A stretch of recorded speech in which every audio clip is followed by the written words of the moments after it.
Between the innocence of babyhood and the dignity of manhood, we find a delightful creature called a boy. Boys come in assorted sizes, weights, and colors. But all boys have the same creed: to enjoy every second of every minute of every hour of every day, and to protest with noise, their only weapon, when their last minute is finished and the adult males pack them off to bed at night. Boys are found everywhere, on top of, underneath, inside of, climbing on, swinging from, running around, or jumping to. Mothers love them. Little girls hate them. Older sisters and brothers tolerate them. Adults ignore them, and heaven protects them.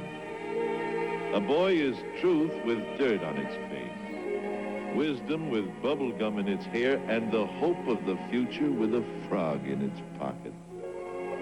When you're busy, a boy is an inconsiderate, bothersome, intruding jangle of noise. When you want him to make a good impression, his brain turns to jelly.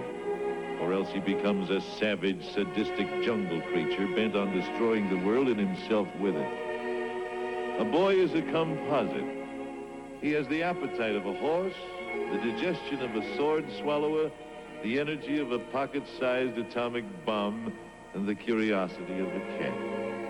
He has the lungs of a dictator, the imagination of a Paul Bunyan, the shyness of a violet, the audacity of a steel trap, the enthusiasm of a firecracker, and when he makes something, he has 5 thumbs on each hand. He likes ice cream, knives, saws, Christmas, comic books, the boy across the street, woods, water in its natural habitat, large animals, dad, trains, Saturday mornings, and fire engines.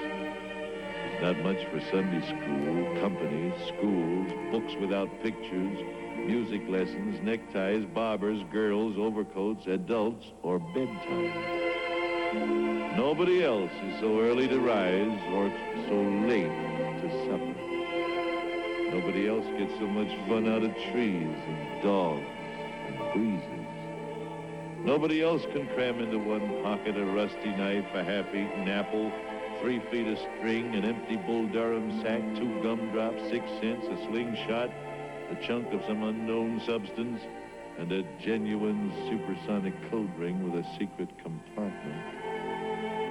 A boy is a magical creature. You can lock him out of your workshop, but you can't lock him out of your heart. You can get him out of your study, but you can't get him out of your mind. Might as well give up. He's your captor, your jailer, your boss, your master. He's a freckle-faced, pint-sized, cat-chasing bundle of noise. But when you come home at night with only the shattered pieces of your hopes and dreams, he can mend them like new with those 2 magic words. Hi, Dad.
Towering above all of the Capitol is the Washington Monument.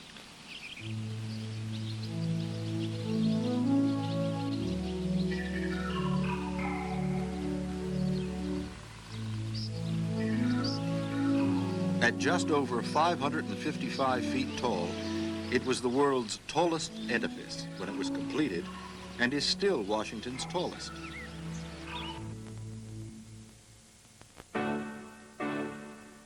The Lincoln Memorial lies west of the Washington Monument, just across the reflecting pool.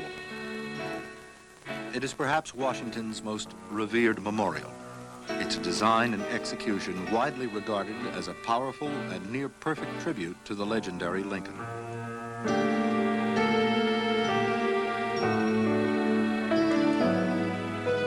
Here, a building designed by Henry Bacon houses a sculpted statue of a sitting Lincoln staring out toward the Washington Monument and the Capitol 2 miles away. The text of Lincoln's short and powerful Gettysburg Address is inscribed. A few blocks down Pennsylvania Avenue from the White House, the U.S. Capitol is located on a hill Pierre L'Enfant called a pedestal waiting for a monument. The focal point of the Capitol is encased in the dome, the Rotunda. It measures an expansive 97 feet in diameter and is 180 feet tall.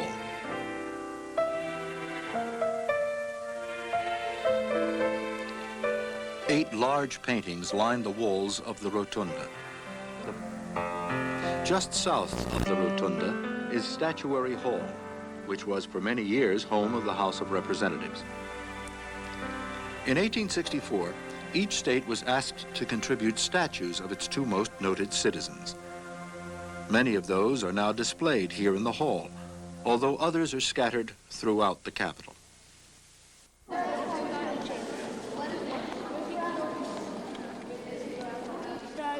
The National Sorority Hall.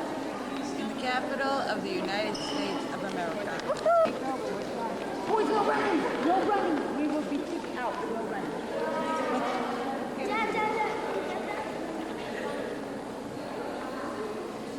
The bald eagle. I got the bald eagle, buddy.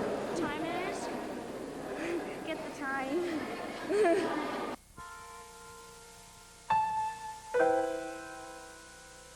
The last of the mall's great presidential monuments is the Jefferson Memorial, which was dedicated in 1943. Inside, a statue of Jefferson, 19 feet tall, stands in the airy chamber, which has 3 additional entrances. The statue rests on a 6-foot pedestal of Minnesota granite and portrays Jefferson, who was more than 6 feet tall in real life, addressing the Continental Congress. James? Oh, he's being... Taken from Jefferson's writings and suggest the extraordinary intellect and wisdom of the man who may well have been the most intelligent and knowledgeable person ever to be president.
The Smithsonian has a collection so extensive that only a tiny percentage of it is on display.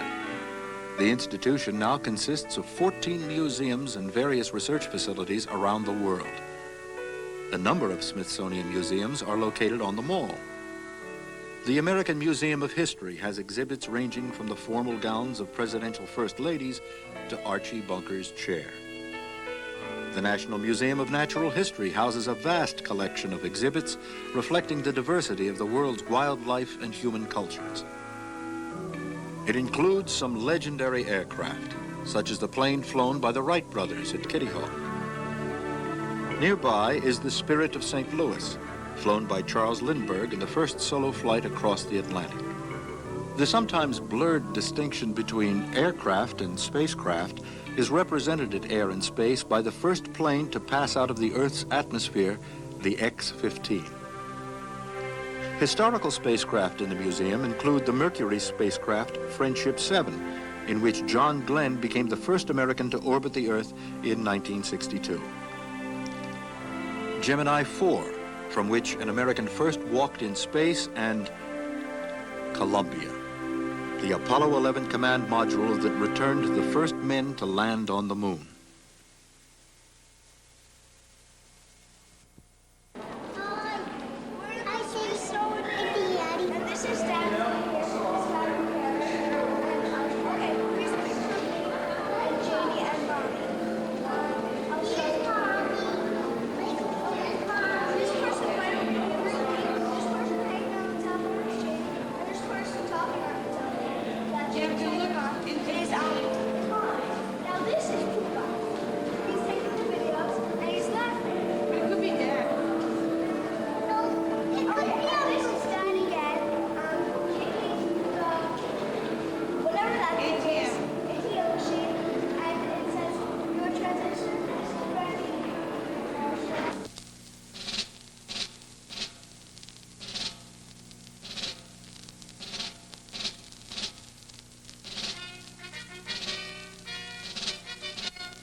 I do not shrink from this responsibility. I welcome it.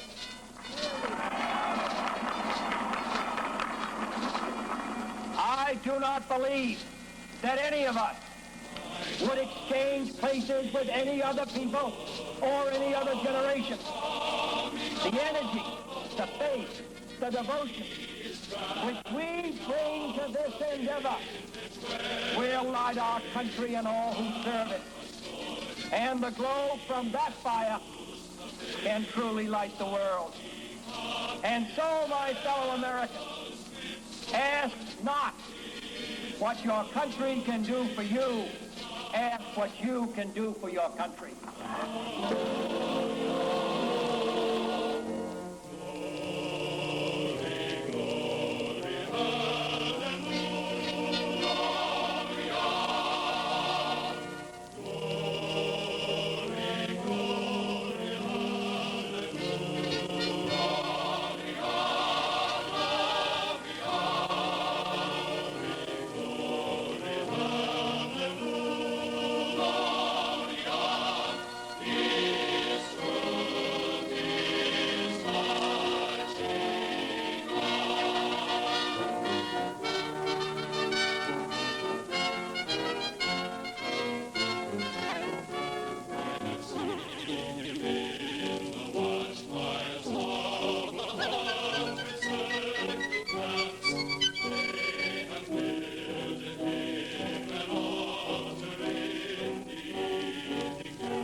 well known was the Brontosaurus, now called the Apatosaurus. Kokoro recalled and reconstructed all the models to accurately represent what is now believed to be correct.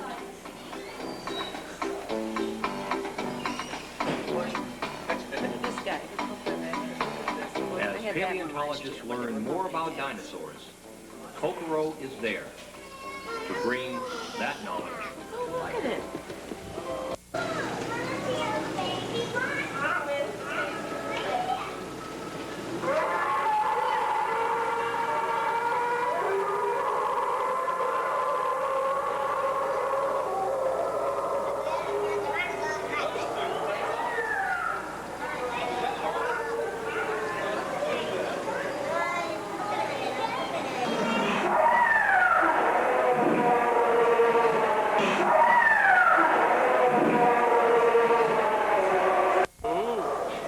Michael, you look scared.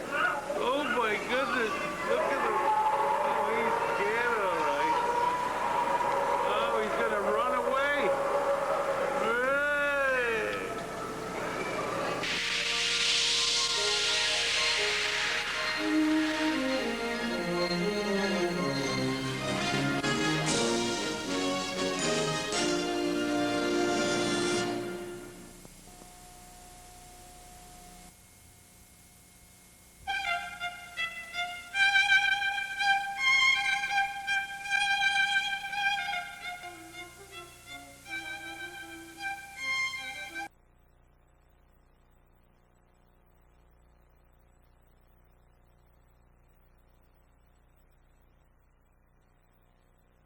Easiest presentation I ever had to make, but one of the most delightful and serious, because not only are you honored for being a past president of Sisterhood and a present 1/8 of a president of Sisterhood, and for all the tasks that you performed in the many years that you belonged to the temple, but I want to honor you especially because you're my friend, and I love you very much. And I'm sure everybody else sitting here today loves you as well. It says so right there. I wish I could be with you today to honor my mother. And although I'm not here physically, I'm thinking of her now. I'm very proud of my mom. It's kind of fun to say I'm proud of her for a change, because my whole life she's always said she's been proud of me, whether my accomplishments have been big or small. I figured out how you know your mother loves you. She loves you when she wakes you up with a phone call every Sunday morning, like my mother had for the last 10 years, ever since I moved out of the house. The first thing she'll say is, "Oh, Steve, did I call too early again?" And I'll answer sarcastically,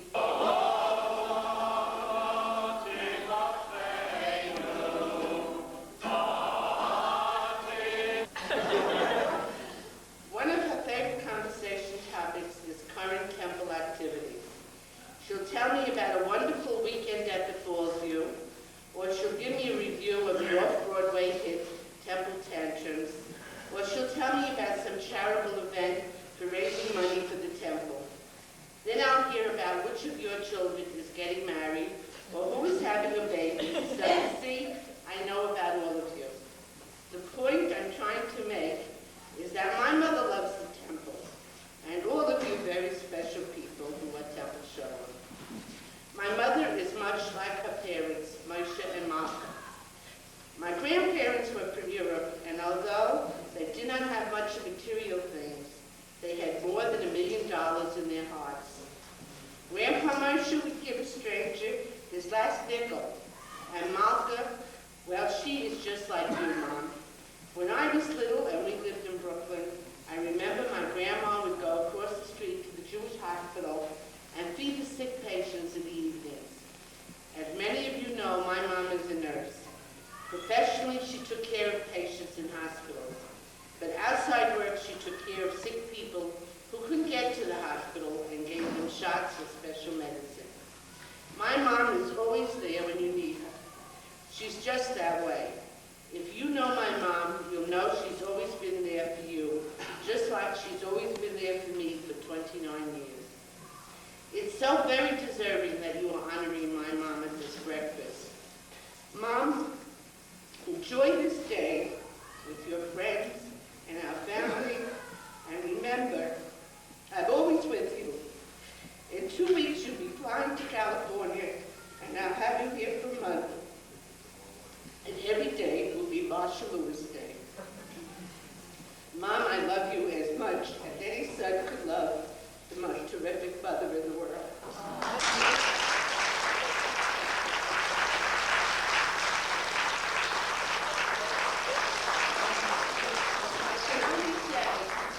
Stephen really knows what he's saying, and Marsha, it is our pleasure and privilege to be able to add our love, our devotion,